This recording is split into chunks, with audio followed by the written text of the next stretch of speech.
And so it's firing everybody up on both sides. And they're firing us up into a civil war, which again, everybody is ready to have a civil war because it's a fourth turning. Everybody is fed up with these corrupt institutions. They've been around for 70, 80 years, and we understand just how corrupt they are. We're ready to just wipe the slate clean. I mean, we stop and think about how many candidates are now saying, get rid of all the bureaucracies and so forth. That was 30 years ago in the 90s. That was what the radical libertarians were saying. And we'd say, you got to get rid of the IRS. You got to get rid of the FBI, things like that. And people are, you're not serious. Come on, you nuts. And now you've got the mainstream candidates all saying it. Why? Because we're in a fourth turning. And everybody knows that. And so the elites know that we are ripe for a civil war. Here's how they're exploiting it. Jonathan Turley says, it is an age of rage. The University of Chicago report finds 30 million Americans view violence as justified to keep Trump from power. And then, of course, you've got millions of more who say violence is justified to put Trump in power. You see how he's the dividing line here for a nascent civil war? Jonathan Turley said, I recently asked, in light of the free speech implications of the second federal Trump indictment, when the price is too high for those who seek to jail the former president. When we look at the document situation, right? Yeah, he's guilty. He's guilty as sin of that. Again, it's a process crime. I don't care. Yeah, he's guilty. He broke the law with the document. So did Hillary Clinton. They gave her a pass. So did these other people. They gave them a pass. But they want to put him in jail for that. It's not a serious crime. What he did in 2020 was a serious crime. The election fraud even goes to him and his lockdown election. He did that. And I said, I'm not voting for somebody that did what he did to the Constitution. I said that in 2020. And I said, and why are we having an election anyway? When Trump turned this stuff over to the public health officials, he turned the government over to Fauci. He paid the governors to turn it over to the public health officials. What are we voting for? These governors have been bribed. Trump's been bribed. They've turned this over to unelected, unaccountable bureaucrats, and the Republican legislatures sit on their hands with a gag in their mouth and a mask over their face. I'm disgusted at these people. I wouldn't vote for anybody. The only person to vote for would be a local sheriff if they did the right thing, or you could find one who said he's going to do the right thing. As far as the rest of the people who did nothing while all this stuff was happening, forget about it. I'm not going to waste my time to go 5 minutes to vote for these people. So I said, vote for the sheriff. I didn't even bother to vote in Texas because I wasn't staying there, and the sheriff was bad in our area. So, end of story. But when we look at what is happening, it was 12% of the population, representing 30 million people, believe that violence is warranted to prevent Trump from assuming the presidency. You see, the leftists are even more authoritarian and violent than the people on the right. 12%. There was 7% who would go to war in order to put Trump back in the presidency, I should say. Here's the way this is broken down by mainstream media when they talk about it. In looking at some of the research you shared with us, CBS. One of the things that stood out, you are seeing this radicalization on both sides of the political spectrum. 30 million people, according to your numbers, think the use of force is justified to prevent Donald Trump from being president. 18 million think it's justified to restore Trump to the presidency. Exactly. What we're seeing is not simply a manifestation on the right. That is absolutely important. And there's no doubt that January 6th, the crowd that sieged the Capitol. They don't want to talk about how the left is more on the violent. So I'm not trying to draw that equivalence. But nonetheless, what we need to look at are the sentiments on both the right and the left that are being radicalized to millions and millions of Americans. And this is important because these sentiments are a bit like understanding wildfires, the first part of your show. It's the dry kindling that is so important that we can measure in advance. We can't measure political scientists like myself. or meteorologists a campfire that could set off that kindling or power lines that could set off that kindling. What we can actually measure and see whether it's growing, shrinking, are the sentiments for political violence in the country.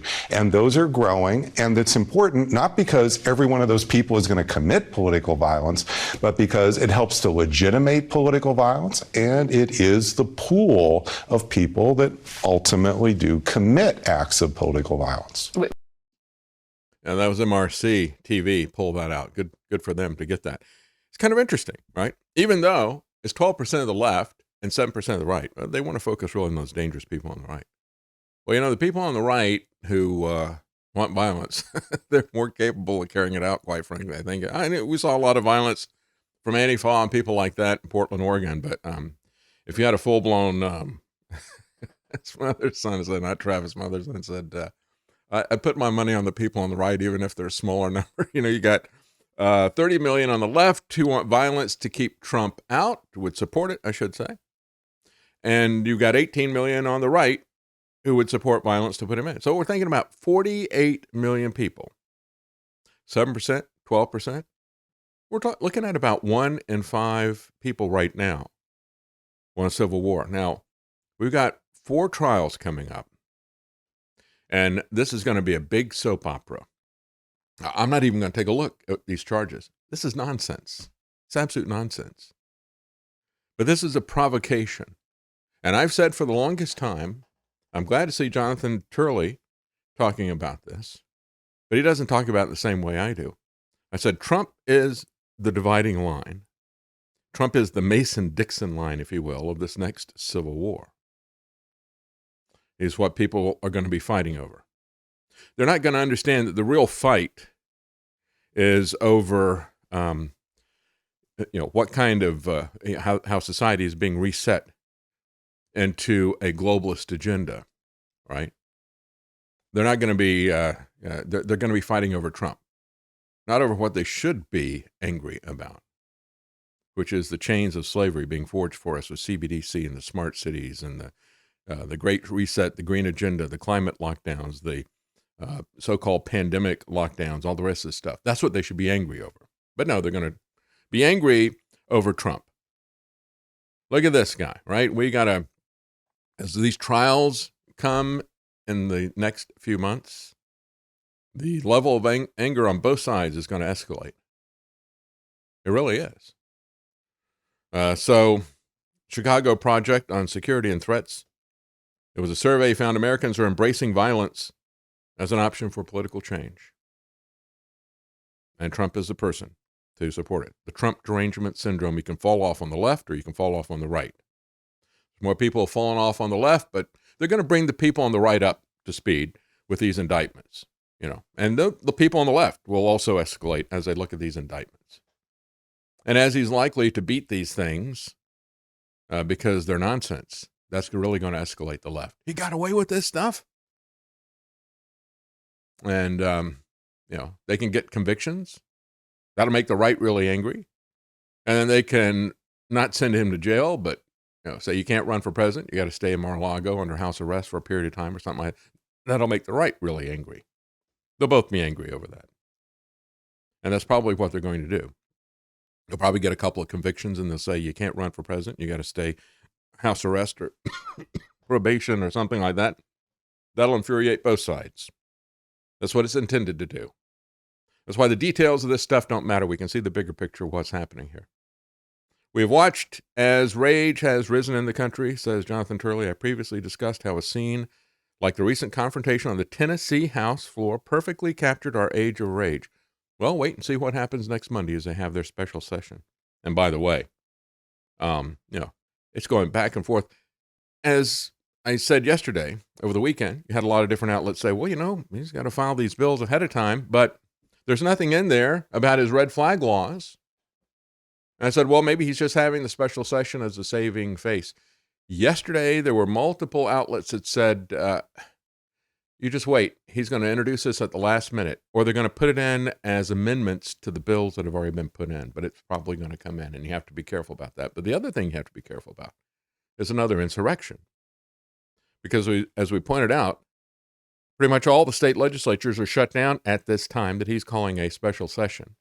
And the left has put out a call to radical leftists to come to the Tennessee Capitol and harass the legislators. So expect to see a second one of these. I'll be surprised if it doesn't happen, quite frankly. Protesters in the previous one filled the Capitol building to protest for the failure to pass gun control legislation.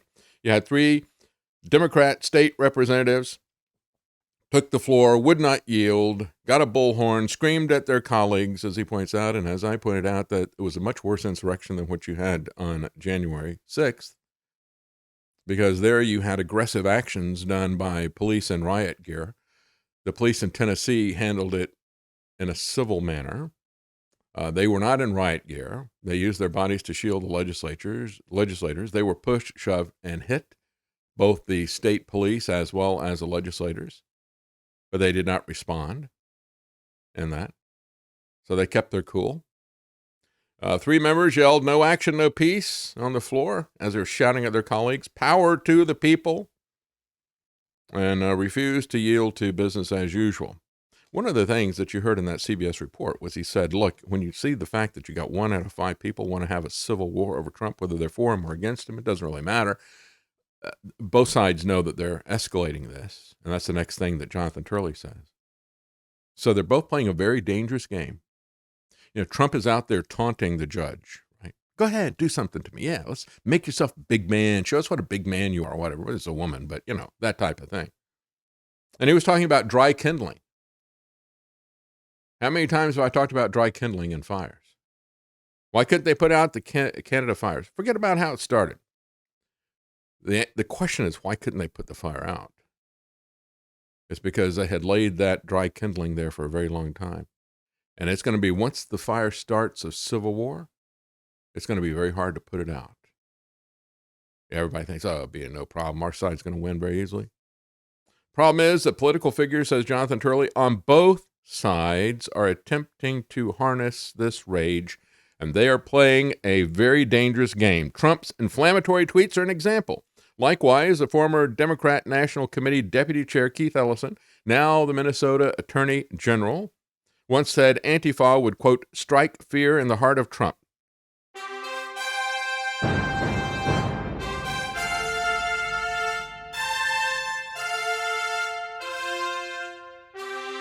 The common man. They created Common Core to dumb down our children. They created Common Pass to track and control us. Their Commons Project to make sure the commoners own nothing. And the communist future. They see the common man as simple, unsophisticated, ordinary. But each of us has worth and dignity, created in the image of God. That is what we have in common. That is what they want to take away. Their most powerful weapons are isolation, deception, intimidation. They desire to know everything about us while they hide everything from us. It's time to turn that around and expose what they want to hide. Please share the information and links you'll find at thedavidknightshow.com. Thank you for listening. Thank you for sharing.